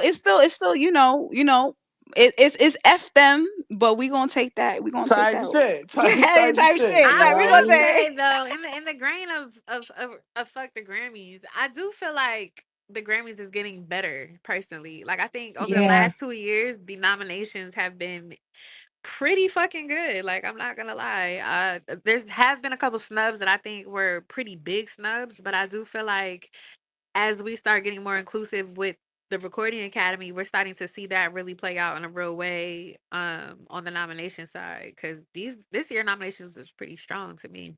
I think that has a lot to do too with the actual academy and the people that have been Yes. nominated and actually a part of it. Like you really have to like put the people in place for the change. Damn, I forgot his name. Shit, I gotta find his name, but he's a cool guy. He does like some content shit or whatever. As soon as it's find his name, I'm gonna put it in the chat for y'all. But he even DM'd me, and because he's a part of the Grammy board, and was like, "Yo, like Dochi's project is really dope." Da, da, da. I'm a part of the Grammy board, and I submitted it like to be a part of like the categories or whatever, and just little shit like that, like. All of that shit plays a part. So now that I'm in this shit, listen, whoever got the bag to nominate me, listen, let's get this shit going because and I'm finna nominate all my niggas. Like we blacking out the Grammys. Fuck that. We gonna do a Rock Nation Grammy. That's how we gonna do it. Okay, we gonna be Jigga Man. We gonna put the right people in place. No facts. And niggas is at the Rock Nation brunch. Y'all already know what time it is. No, I really no. If But I gotta yo, text Lenny, get Lenny on the the phone. phone. Cause you already know I'm gonna be out in LA. I'm definitely going out because I gotta beat it. I mean, I said in the group chat, but I feel like we need to be in town for you. I feel like this is a Oh big. yeah, y'all know I feel like Grammy this is party. This is a different situation because niggas been there, and I remember, and it's crazy because I love signs in life. I'm like I said, spiritual girly. I'm always look for God in everything because He's always in the details. The very first Grammys I ever attended, I attended with my homegirl Kim Chanel. Y'all who don't know Kim Chanel, she's a super duper dope manager. I literally went to the Grammys with her. That was the year Beyonce won, and she won, and she hit that Grammy what was it record? She broke the Grammy record or oh the whatever most that year. Grammy awards ever won, or she like Yes. Okay. Yes. And I'm all the way like, it's not, I'm there's no real reason except, getting a ticket type shit. So, you in the nosebleeds if we gonna be real. So I'm in the nosebleed and I'm like on my XXXXX zoom in, but I got her face and shit like that. And I'm just like, wow, this is crazy. Like, I'm really in the same building, breathing the same air as Beyonce Knowles, who just beat this Grammy fucking record. And I remember telling myself, I said, watch, the next time I come to the Grammys, because I said I'm not coming back to the Grammys unless I have a reason to really be there. I said the next time I come to the Grammys, it's gonna be because niggas is actually nominated. Like, there's not gonna be no question about it. Niggas gonna be sitting at one of them little round ass tables, you know what I'm saying, right there, and that shit's gonna happen. And this year. So anybody that's gonna be in LA, understand, niggas will be having a Grammy party. I'm already calling it ahead of time. Everybody just hit me. You're all on the fucking list. Just send your name. You already know the fucking I vibes. Well, might not just all of have We y'all. Not all finna to y'all. make turn a up. Not all of y'all. trip. Not all of y'all. All of y'all can't come. I'm putting my I foot mean, the cover down. prints might have to pop out one time for the one time. But nah, Right, you it's could So pop is out. The covering, you could pop out. Jory could pop out. R&B Beard, you could pop out. Larry could pop out. There's a couple of y'all but in here y'all that could pop know out. it's gonna be fun. It's gonna be and speaking about the pop out, mm, that Mm, boy, that boy let's good. get to these nominations. Let's get to Let's these get to nominations. these nominations. Come on. And as we're going through the nominations, I just ask that, like, if you have any comment at that time when we're saying out the nominations, just put it in the comment bubble, and then once we say the nominations and we discuss it, then y'all more than welcome to, like, filter in with opinions. If y'all want to come up here, share your opinions, just request it, and we'll definitely bring you guys up. Um so yeah, let's jump right in. Because the nominations this year, as Jan said, they were actually pretty good. I feel like, as John said, as the years go on, they're actually starting to get better. But I think that's also because, they're starting to diversify the academy, bring in more, us, more younger people. So that adds to it as well. So first thing we got best rap song nominees. First up, we got Asteroids, Rhapsody, and Hit Boy. We have Carnival, Carnival. See, that's like the Caribbean shit. I'll be like Carnival. Uh, It's carnival. um, which is Kanye West and Ty Dolla Sign with Rich the Kid and Playboy Cardi. We have Like That, Future Metro Boomin and Kendrick Lamar. We have Not Like Us, Kendrick Lamar, and Yeah Glow by Glorilla. Distinguished panel, Jan, Milan, Chaz. What do we think? They got it right with this. I think this is like, Now, I I mean, you got, definitely say Jan, Milan, Jazz. oh, sorry. Okay. Um, what's the category again? Can we put it up in a little Oh yeah, best rap jumbo? song. Yep, I got us right now. Best rap song. I'm finna put it up. Y'all know I'm over here doing like this. Really be like pie, and we really be up here pie, yeah. We do. We really do, y'all. We really be up here Wait. pie. Wait a minute, Um. I gotta go to the tweet and pull it up. Or is because I was on my laptop pulling it up the tweet, but hold on, I think I got it. I think I got it. Somebody requesting something, but I don't know. Oh, okay. All right, boom. All right, it's up there. It's in the jumbo. I just Okay. want to say shout out to Rhapsody because she has been very influential to a lot of people and to me as well from my time interning to just me as a human being. And I just always believe she deserves her flowers and just her overall recognition to the game. I feel like it's sometimes very overlooked, but it never takes away from her value and contributions to just the culture in general. So I'm just very happy for Rhapsody. Yeah. I agree. Best rap song. I agree. Yeah, Rhapsody. She's been super consistent. To be honest, like she's been Yes. super consistent. I know conversations is always like, and this is what I do hate when it comes to people wanting to volunteer her music, because it never comes from a sincere place of, nah, I really fuck with her music. It's always on something like, oh, like, while y'all bitches is sitting there twerking and popping pussy, niggas is not listening to Rhapsody. And it's like, even Rhapsody herself will be like, nigga, shut the fuck up. Like, what are you even talking about? So I'm glad that she gets her recognition, because she definitely does deserve. She is one of these heavyweights in the rap game. If we want to be completely honest, Pen is stupid. And her album, like, I did her listening event. Album was smoking, y'all. Like, I'm not even like, I never tell a lie, but album is super super smoking. So I'm glad that she got the recognition for best rap song. Carnival with Kanye West and Ty Dolla Sign. We could have done without. Mm, I'm gonna be honest. That didn't need to be there. That there was no real impact besides it being a fucking viral TikTok situation. In my personal opinion, I don't even care if it was charted or not. It didn't make sense to me. Like that, of course, the impact, because I think like that was just the very first time we heard Kenny put the clip out on some like, nah, this is a direct shot to you, bitch ass nigga. So for me, yes, we need like that up there. It literally was like the appetizer to the full course meal that we received. Not like us, for obvious fucking reasons. Let's not be the Lulu here. Come on now. Come on now. Like, hello? Yes, you're welcome. Yeah, Glow, I will say I do like Glorilla being on this, especially Glow.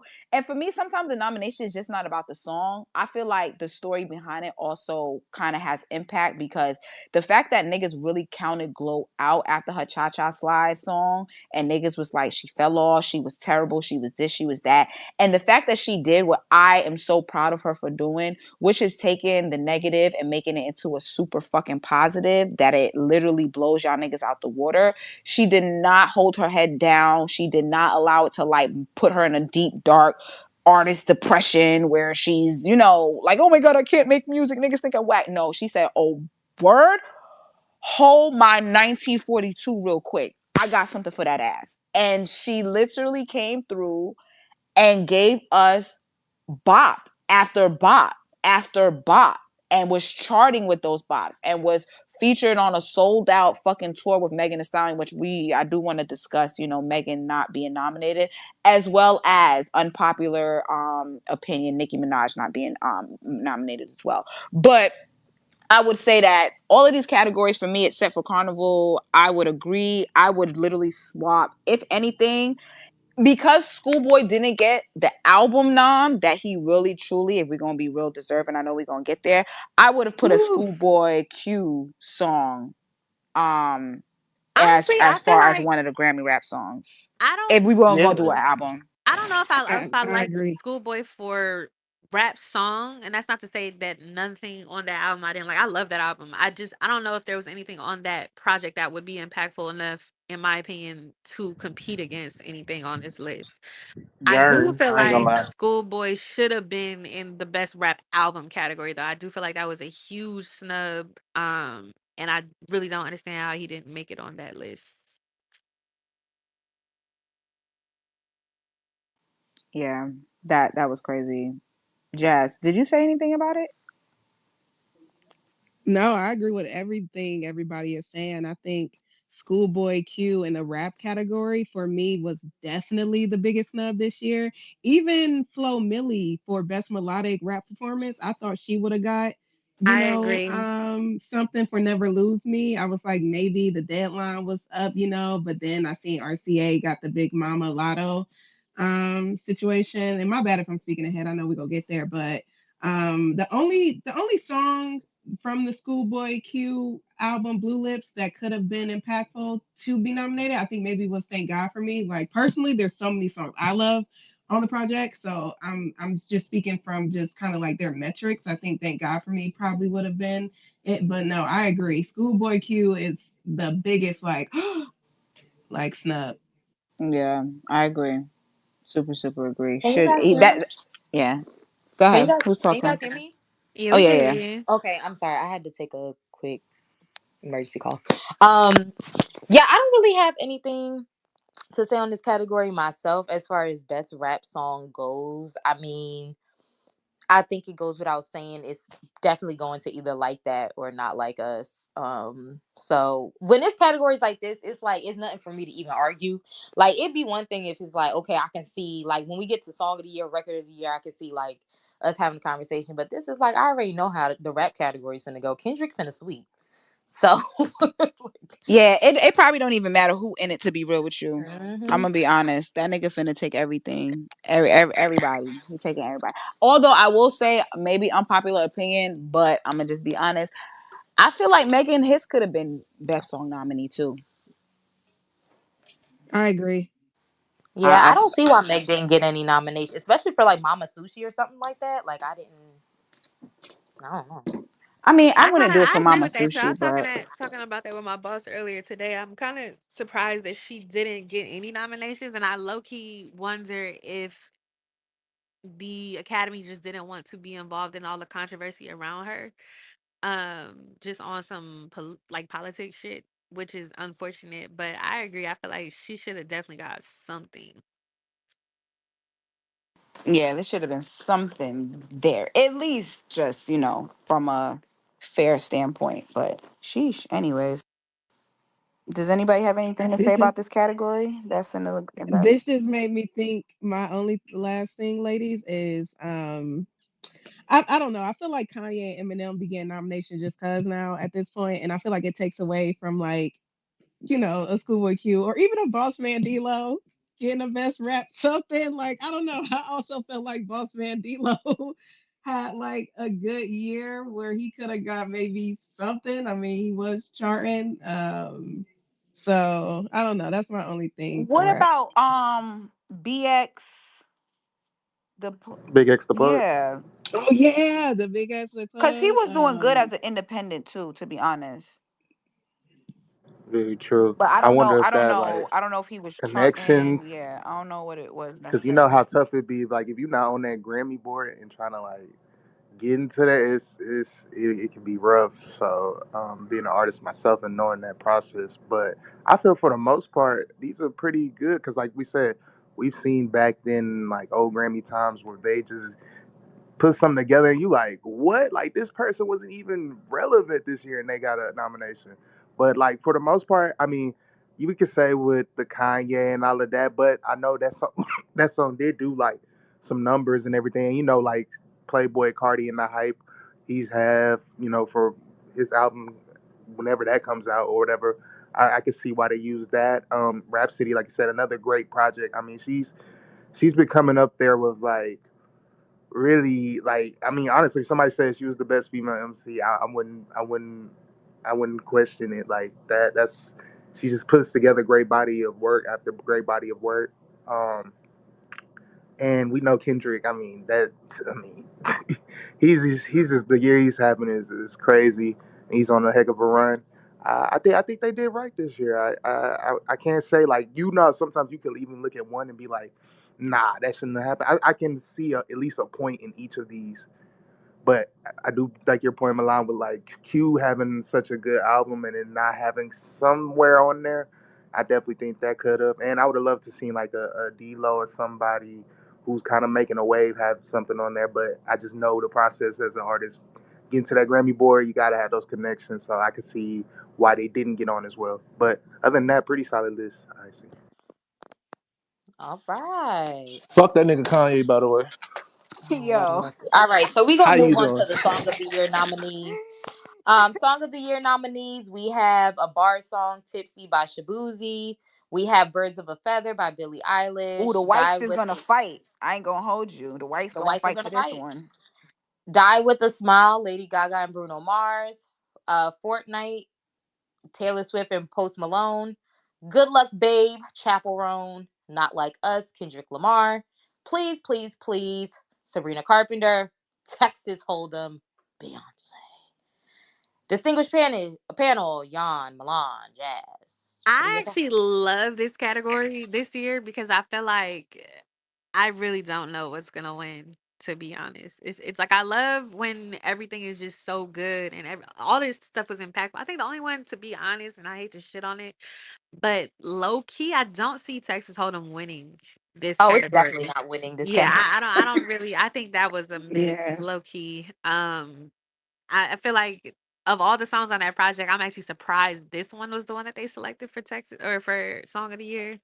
But outside of that, though, I feel like these are some incredible selections, and I'm looking forward to seeing how that plays out.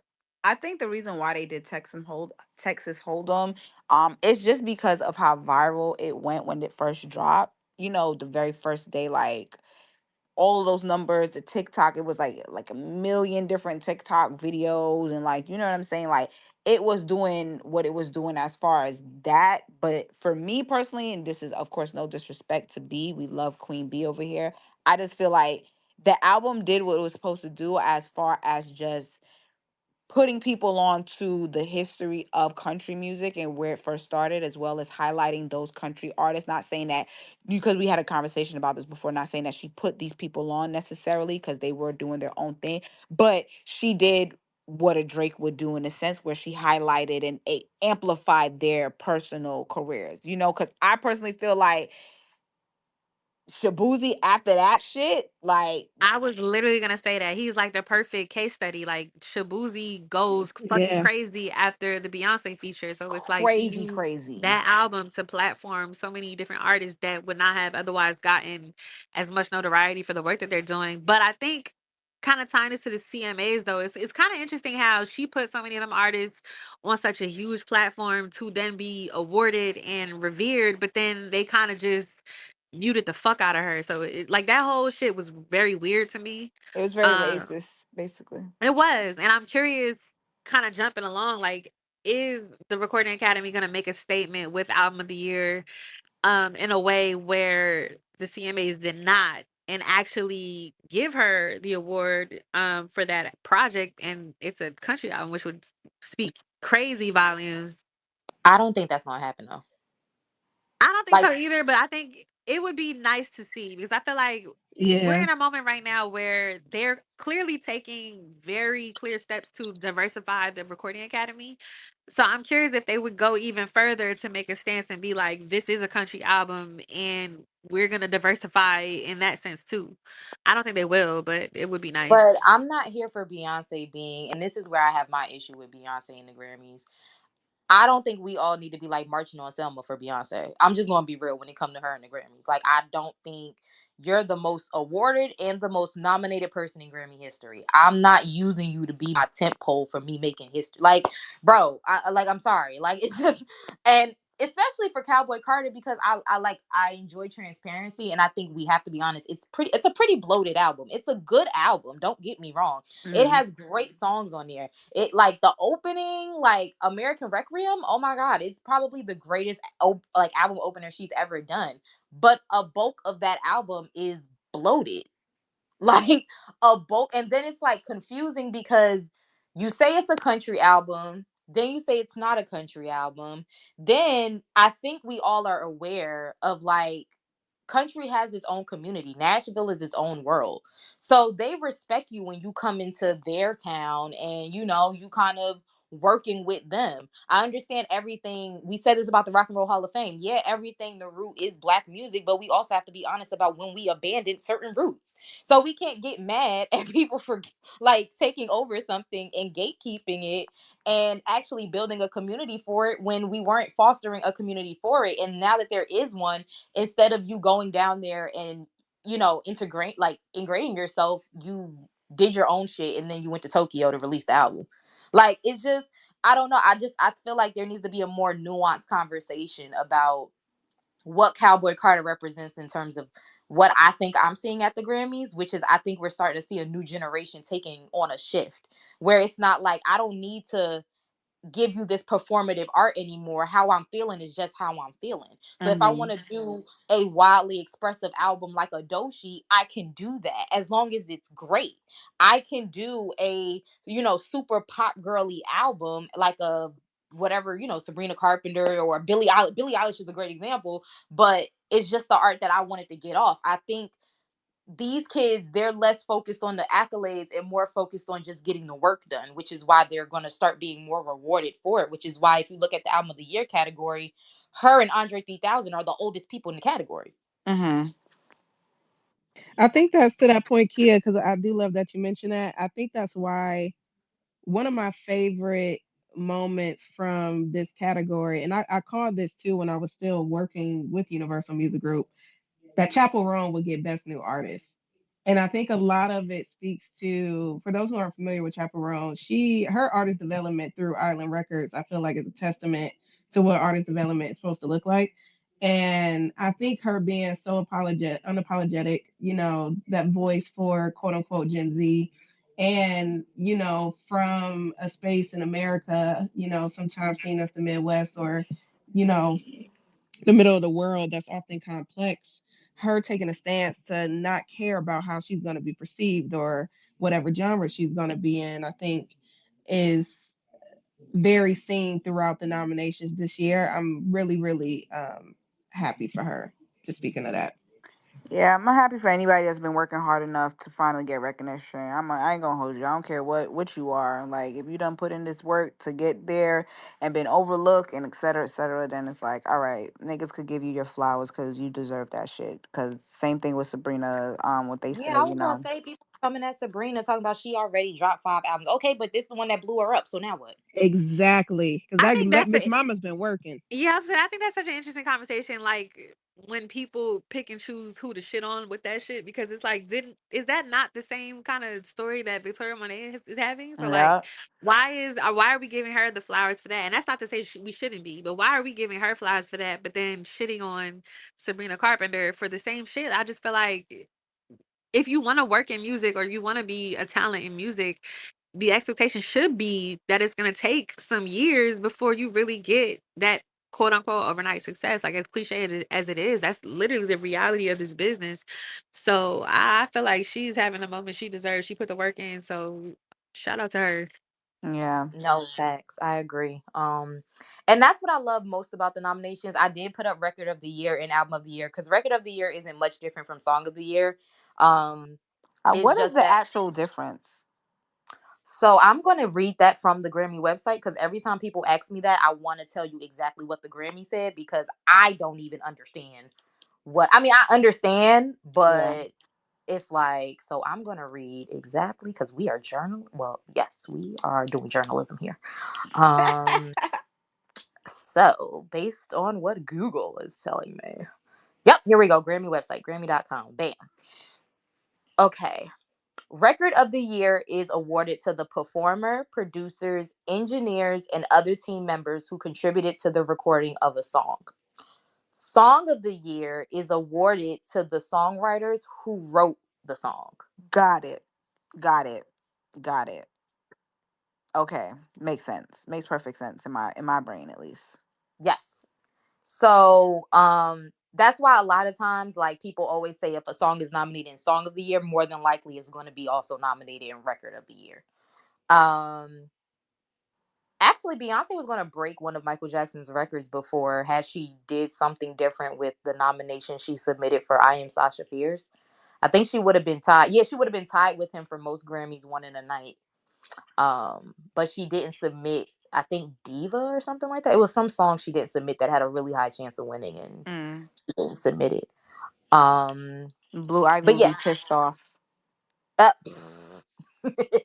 um, but yeah, I think one thing that I love about the nominations this year is I feel like we see a lot of the young folks.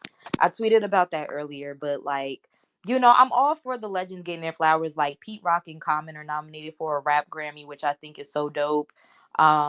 Damn, why y'all laughing at me saying Pete Rock and Common? Wait, what happened? I'm like, wait, what happened? Um, you know, I gotta go listen Andre to three, I that. yeah, think people are Andre. laughing at the $1 Million Baby in the top.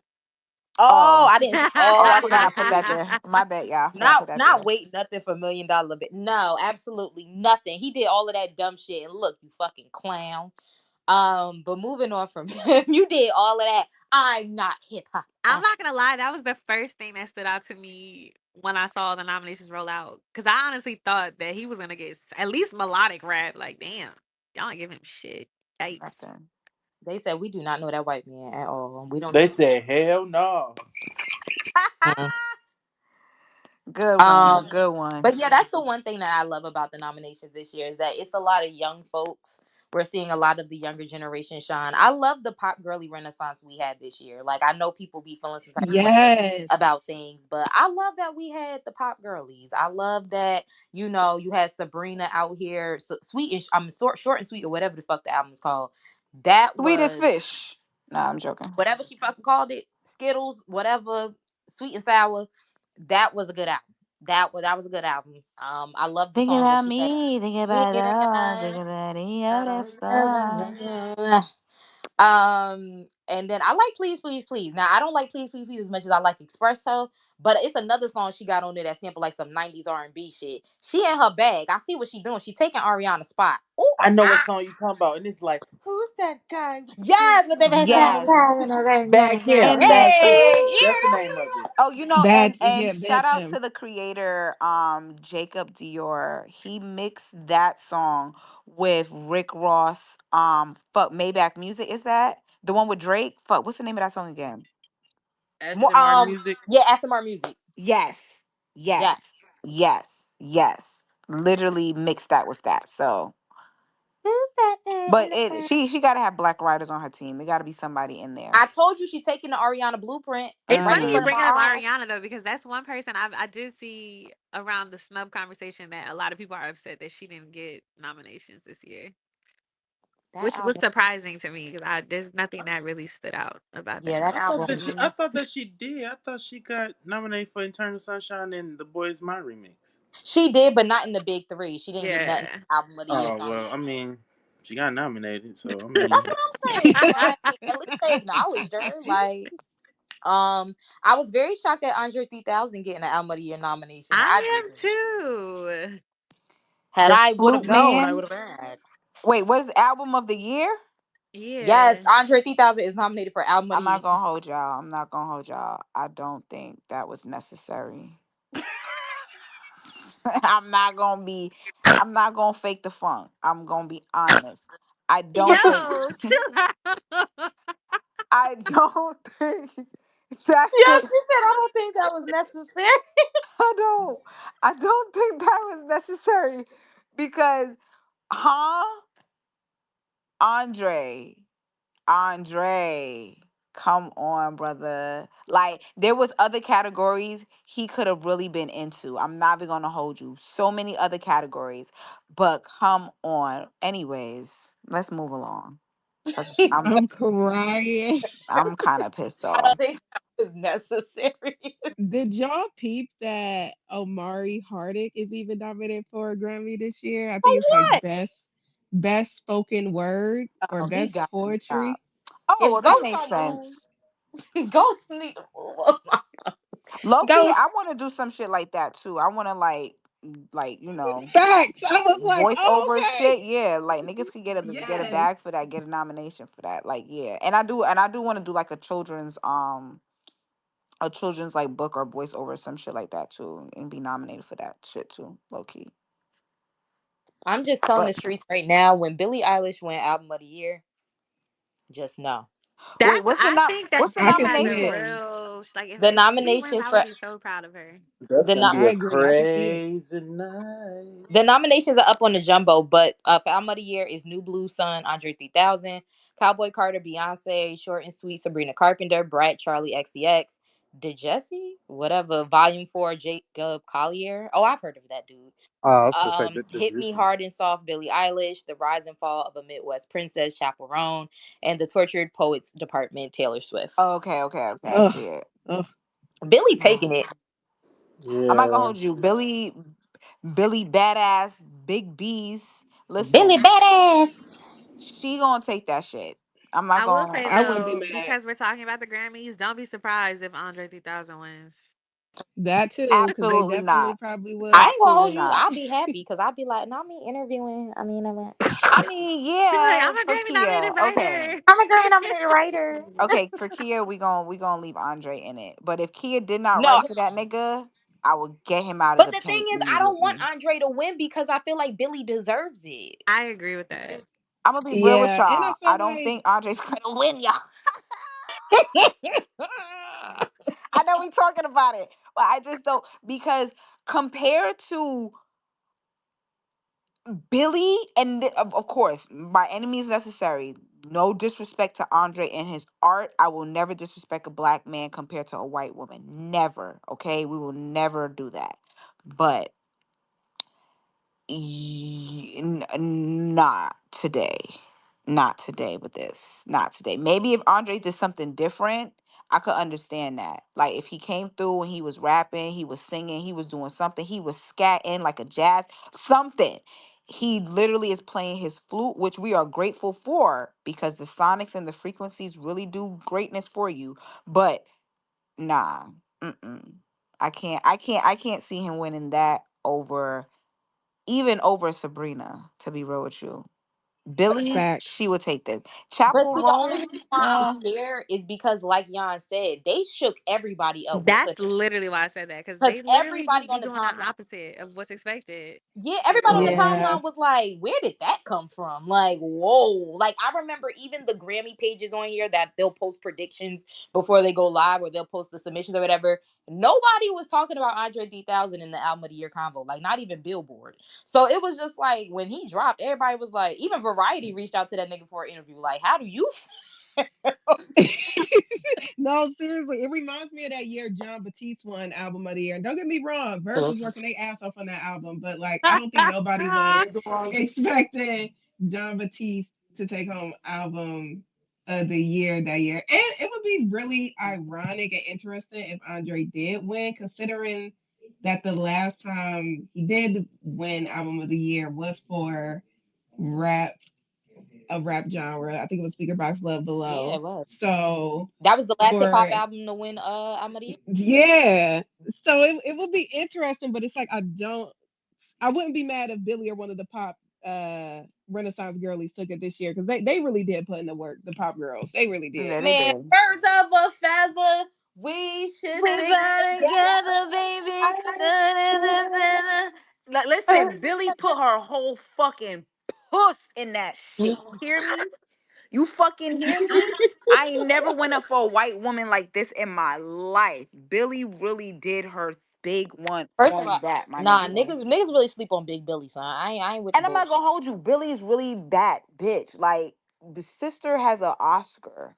Do you really feel like people sleep on her though? I feel like Billy is getting all the looks she should be getting. Like that Yeah, I don't bitch is think people sleep on huge. her. I don't agree Yeah. with that, but She's really one of them ones. yeah, when black people know you, I think you cross over. I'm not gonna I hold you. agree, yeah, I thousand think you percent. cross over. Yeah. Cause the minute And, niggas started singing Sabrina shit, I said, there it is. She made it, y'all. Despite she been that super cookie cutter white girl on tour with all the white fans. But minute black people got a hold of that shit, we said, okay, she got one. I just facts. want. Oh, who was saying something? Jazz, you was saying something? Yeah, I was just gonna say I love that Billy also too like doesn't run away from the fact that she's inspired by black people. Like she knows she's inspired by I mean, rap look too. at I how she mean, like dressed. dead. She better. Yeah. Fucking do rags and kit and caps. Like, what are you? But all right, Salon. whatever, whatever. Salon. But like, no, you know how like some you got those who will not be named. You know, they like to act like they're not inspired by us. But like, no, Billy the first one I feel like would be on the front lines. Like, no, these my, she can't say niggas, but like, sorry, No, for real. I need niggas to stop making fun of her because she dressed like Big Pun. That's none of your fucking business why she do that. And she actually does it She because she's dressed a like thick Big girl. Pun. But she does it because Big Pun. she's a Yo. curvy girl. Like she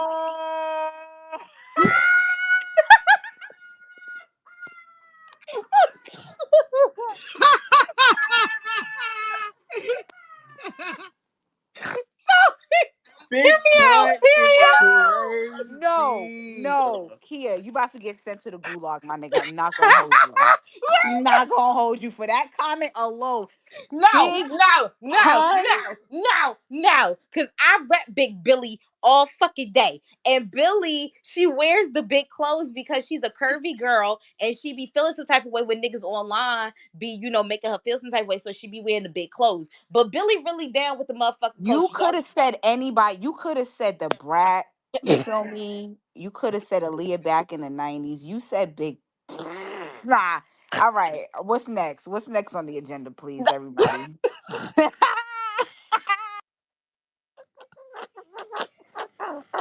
No, sir. All right, look. I'm just saying, this is turned into a Billie Eilish stand account because I need y'all to understand where one of them Zane Lowe interviews at, because you know that she loves sitting down with Zane Lowe. But Billy, y'all gotta listen to Billy when she talking with Zane, and like she was talking about making this album. Her and Phineas, next level. I was actually gonna say, I'm actually glad you brought that up because that was gonna be my whole thing. Like, I feel like one thing I appreciate about Billie is that she's really a student of music. And when I heard clips from that interview in particular, you really get a sense of how serious she is about this shit. Like, this shit, she's not a fluke at all. Um, and I really just can appreciate that from like a music theorist point of view because she's just so dope. I'm glad that she's having this moment because it's just a testament to what having intention could look like for your career. Because I think everything she does is super intentional, and that's not to mention everything she's doing in entertainment outside of music. Because she's also doing shit in the acting space too. So shout Yeah, out to Okay. her. exactly. Because she was in Swarm, so put some respect on her Okay, fucking name. And let me tell Oh, y'all something, no, because we really finna get in the big Billy. Because I need y'all to give Billy her could flowers. Billy could In the Billy be the white? Never mind. Never mind. don't I was gonna about to say. do Okay. it. say, Okay. Whoa, All about to right. say, whoa. Okay. All Wait, right. who? All right. I'm a calm down because you no, guys are say saying it, some no, shit. say it. We got 5 minutes. You better say it.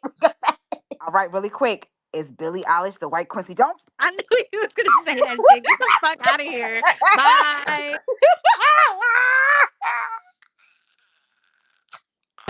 Now I thought Big Pun was ugly, but that